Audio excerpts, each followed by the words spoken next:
ቻይና ለማይቀረውና ታይዋንን ድባቅ ለምታደርግበት ጦርነት በብዙ መልኩ እየተዘጋጀች ነው። በየብስ በባህርና በአየር የሚደረገው ዝግጅት ተጧጡፏል። የዓለም ሀያላን መንግስታት ትንፋሽ በዋጡበትና የታይዋን ስጋት የቀን ከሌሊት ርዕሰ ጉዳይ በሆነበት በዚህ ወቅት ቻይና ዓለምን ያስደነገጠ ዝግጅቷን እያጠናቀቀች ትገኛለች። የቻይናው ኮስታራ መሪ የሺጂንፒንግ የ2027 የጦርነት ቀነ ገደብ እየተቃረበ ሲመጣ ቤጂንግ በሚስጥር የያዘችውና የሰማይ ላይ ንጉሥ የተባለለት አደገኛው የጦር መሳሪያ ድንገት መነጋገሪያ ሆኗል።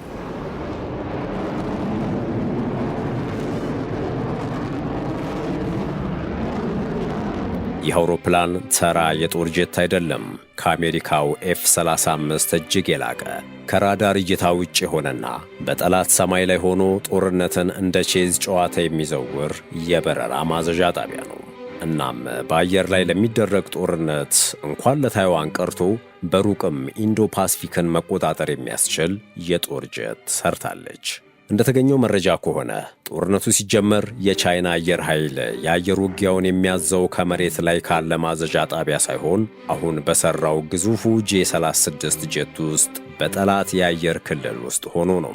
የቼንግዱ ጄ36 በዓለም ላይ ካሉ ከፍተኛ ትኩረት ከሳቡ የጦር አውሮፕላን ፕሮጀክቶች አንዱና ዋነኛው ነው። The J-36, a beast the Pentagon never expected to fly so soon, had just broken cover. But this wasn't some low-resolution satellite leak or a grainy spy photo. It was a public spectacle, executed with chilling theatrical precision, in full daylight. ሰላም ጤና ይስጥልን ውድ የመሸዋለኪያ ቲዩብ ቤተሰቦች፣ በዛሬው ዝግጅታችን ቻይና ስለሰራችውና አሁን በመላው ዓለም በቴክኖሎጂ በውጊያ አቅሙና በግዝፈቱ ተወዳዳሪ ስለሌለው ጄ36 የጦር ጀት ይዘንላችሁ መጥተናል። እስከ ዝግጅታችን ፍጻሜ አብራችሁን ቆዩ።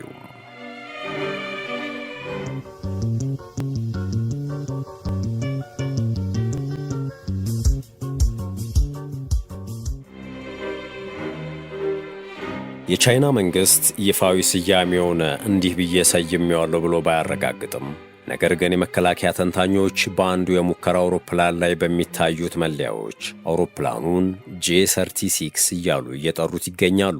በቼንግዱ ኮርፖሬሽን በተባለ የቻይና ግዙፍ ድርጅት የተሰራው ይህ አውሮፕላን ለቻይና ብሔራዊ ሰራዊት አየር ኃይል ታስቦ የተሰራ እጅግ ዘመናዊና አዳዲስ ቴክኖሎጂዎች የተገጠሙለት የጦር አውሮፕላን ነው። አውሮፕላኑ መኖር የታወቀው እንደ አውሮፓውያን አቆጣጠር በ2024 ማብቂያ ላይ ለመጀመሪያ ጊዜ በይፋ ከታየበት ጊዜ ጀምሮ ነው።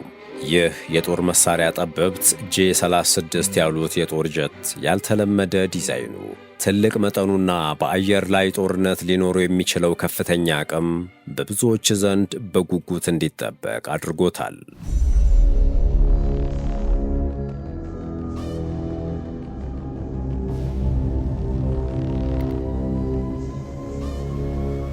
ይህ ውድና አደገኛ የጄ36 የጦር ጀት በጣም ከሚገርሙ ገጽታዎች አንዱ ጭራ የሌለው ክንፉ ነው።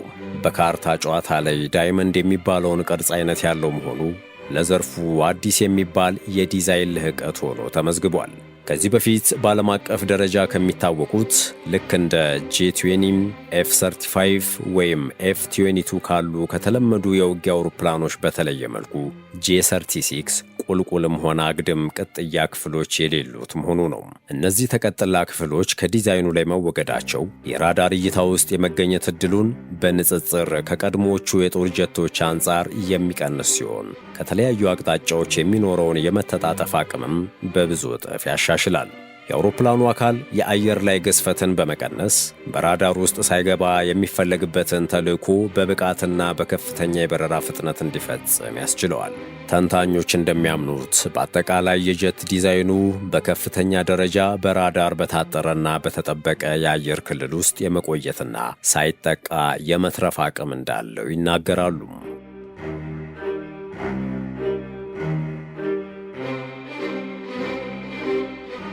ሌላው ይህ አዲስ የጦር ጀት ልዩ የሚያደርገው ነገር ባለ 3 ሞተር ወይም ትራይጄት መሆኑ ነው። አብዛኞቹ በአሁኑ ወቅት የሚገኙና ዘመናዊ የሚባሉ የውጊያ አውሮፕላኖች 1 ወይም 2 ሞተሮችን ይጠቀማሉ። ይህ አዲስ የቻይና ጠበብቶች የፈበረኩት የጄ36 የጦር ጀት ግን 3 ሞተሮች አሉት። ይህ ደግሞ በጀት ቴክኖሎጂ ውስጥ እጅግ ያልተለመደ ያደርገዋል። ይህ ጀት ለመጀመሪያ ጊዜ ለእይታ ሲቀርብ በተነሱ ፎቶዎች ላይ እንደሚታየው ከኮክፒቱ ወይም ከካፒቴኖቹ ክፍል ጀርባ ካለው የላይኛው የአየር መግቢያ ጋር በጎን በኩል የተጫኑ 2 የአየር መግቢያዎች ይታያሉ። ይህም 3 የተለያዩ የኃይል ማመንጫዎች እንዳሉት ያመለክታል። ትክክለኛዎቹ ሞተሮች በትክክል ያሉበት ባይታወቅም ተንታኞች ይህ አቀማመጥ ልዩ የአየር ግፊት ለዘመናዊ የእንቅስቃሴ ሴንሰሮች የሚሆን ተጨማሪ የኤሌክትሪክ ኃይል ለማዘጋጀትና የተሻለ የበረራ ርቀት ሊሰጥ እንደሚችል ያምናሉ። አውሮፕላኑ በመጠኑ ከተለመዱት የውጊያ ጀቶች በጣም ትልቅ ሲሆን እስካሁን በተገኙ መረጃዎች ላይ ተመስርተው የሚተነትኑ ባለሙያዎች እንደሚገምቱት ይህ አውሮፕላን ለነዳጅ፣ የኤሌክትሮኒክስ ዕቃዎችና ለጦር መሳሪያዎች የሚሆን ሰፊ የውስጥ ክፍል ያለው ሲሆን ከዚህ በፊት ከተሰሩት ትልልቅ ታክቲካል የውጊያ አውሮፕላኖች ሁሉ የላቀውና አንደኛው ነው።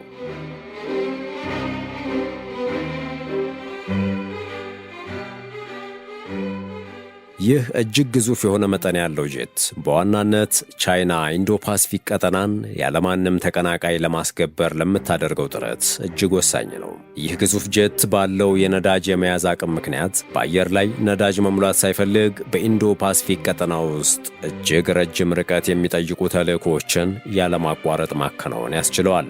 ሰፊ ተደርገው የተሰሩት የውስጥ መሳሪያ ማከማቻ ክፍሎች አውሮፕላኑ ከራዳር የመሰወር ባህሪውን ሳይለቅ የርቀት አየር ለአየር ሚሳኤሎችን፣ በትክክለኛ ጂፒኤስ የሚመሩ ቦምቦችንና ሌሎች ተተኳሾችንና ጥይቶችን ይዞ ረጅም ርቀት እንዲንቀሳቀስ ያስችሉታል። በእርግጥ ባለሙያዎች ይህንን አሉ እንጂ የቻይና መንግሥት ስለ አዲሱ የጦር ጀቱ እንዲህ በቀላሉ ቴክኒካዊ መግለጫዎችን አልለቀቀም። እንዲሁ በቶሎ ይለቃል ተብሎም አይጠበቅም። ምክንያቱ ደግሞ እንደ አሜሪካ ያሉ ባላጋራዎቹ ቴክኖሎጂውን እንዳይኮርጁት ነው። እንደ ብዙዎች እምነት ግን ያለው ቴክኖሎጂ በትክክል ይፋ የሆነ ቀን አሁን ከተባለውና ከተገመተው በብዙ እጥፍ የሚልቅ እንደሚሆን ነው።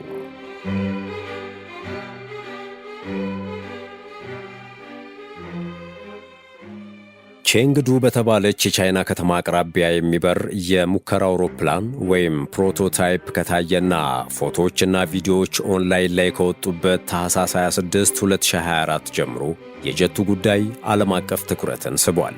ከዚያን ጊዜ ጀምሮ የተደረጉ በርካታ ማስተካከያዎች በጀቱ ላይ ተጨማሪ ለውጦች መኖራቸውን አሳይተዋል።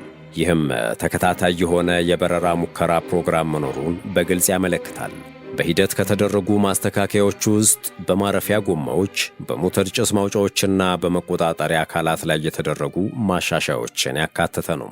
ከማሻሻያዎቹ በተጨማሪ በርካታ የሙከራ አውሮፕላኖች ቶሎ መታየታቸው ቁጥራቸው የበዛ J-36 የጦር ጀቶችን ቻይና ወደ ውጊያ ልታስገባ እየተዘጋጀች ስለመሆኑ ምስክር ነው ተብሏል። በትክክል እስካሁን ጀቶቹ በይፋ ጦርነት ላይ ተሳትፈው ባይታዩም ብዙዎቹ ግን ተሞክረውና ስራቸው ተጠናቆ በቻይና አየር ኃይል ሚስጥራዊ መጋዘኖች ውስጥ ከዓለም ዓይን ተሸሽገው እንደተቀመጡ ይነገራል።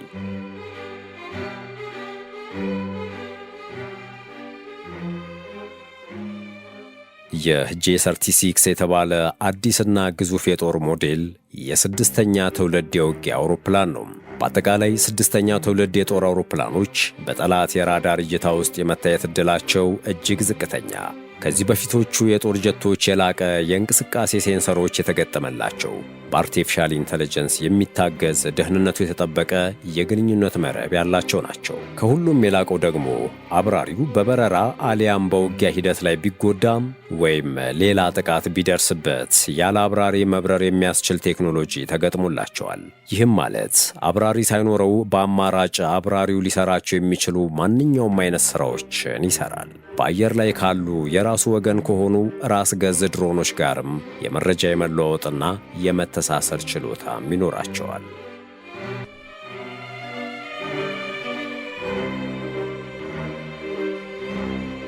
የጄ36 ትልቅ መጠንና ያልተለመደ ዲዛይን በራሱ ከሚያደርገው ውጊያ በተጨማሪ ለሌሎች ጄቶችና ድሮኖች በውጊያ ተልዕኮች ወቅት እንደ አየር ላይ ማዘዣ ጣቢያ ሆኖ እንዲያገለግል ያስችላል።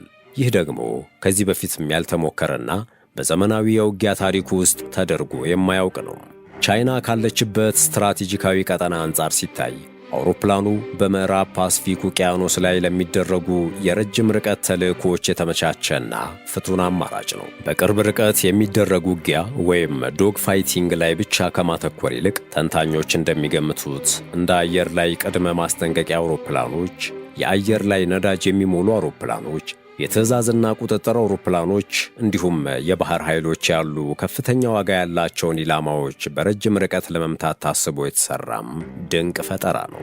ከራዳር የመሰወር የረጅም ርቀት የበረራና የጦር መሳሪያ የመሸከም አቅሙ በጋራ ጄቱን የላቀ የአየር መከላከያ መረቦችን ሰብሮ በመግባት ጦርነት ባለባቸው አካባቢዎች ውስጥ በጥልቀት እንዲንቀሳቀስ ያስችለዋል። እነዚህ ጄቱ ላይ የተገጠሙ ቴክኖሎጂዎች ቻይና በኢንዶ ፓስፊክ ቀጠና ከግዛቷ ሳትወጣም ስትራቴጂክና ከፍተኛ ብሔራዊ ጥቅም የሚሰጧትን ቦታዎች የምትቆጣጠርበትን ሁኔታ ያጠናክሩላታል። ጄ36 ብዙውን ጊዜ ከአሜሪካና ምዕራባውያን የጄት ፕሮግራሞች ጋር ይነጻጸራል። በተለይም ደግሞ አሁን አሜሪካ ኔክስት ጄኔሬሽን ኤር ዶሚናንስ ከምትለው የቀጣዩ ትውልድ የአየር የበላይነት ፕሮግራም እንዲሁም እንግሊዝ፣ ጃፓንና ጣሊያን ከሚሳተፉበት ባለብዙ ሀገራት ዓለም አቀፍ የውጊያ አውሮፕላን ግሎባል ኮምባት ኤር ፕሮግራም GCAP ጋር ያወዳድሩታል። ነገር ግን ይህ አንድ ብቸኛዋ ቻይና የሰራችው ጄት ከነኚህ ሁሉ የላቀ ቴክኖሎጂና ብቃት ያለው ነው።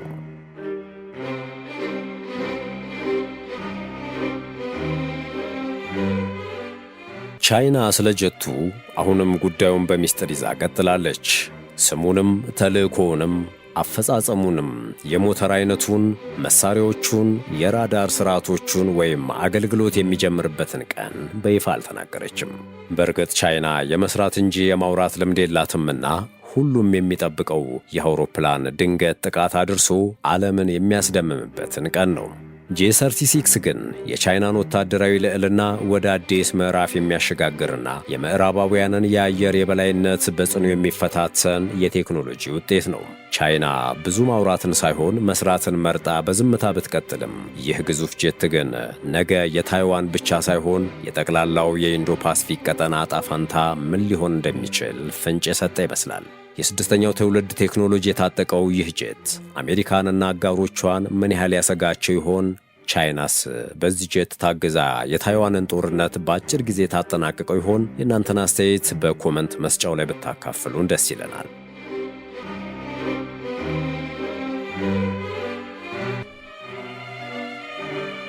ውድ ቻናላችን ቤተሰቦች የቻይናውን J36ን በተመለከተ ያጠናቀርንላችሁ ዝግጅት ይህንን ይመስል ነበር። ቪዲዮን ከወደዳችሁት ላይክ ማድረግና ለሌሎችም እንዲደርስ ሼር ማድረጋችሁን አትርሱም። የመሿለኪያ ቲዩብን ሰብስክራይብ በማድረግም በቀጣይ አዳዲስ ተረኮችን ስንለቅ በቅድሚያ እንዲደርሷችሁ ማድረግ እንደምትችሉ በማስታወስ ተሰናበትን። ሰናይ ጊዜ በያላችሁበት።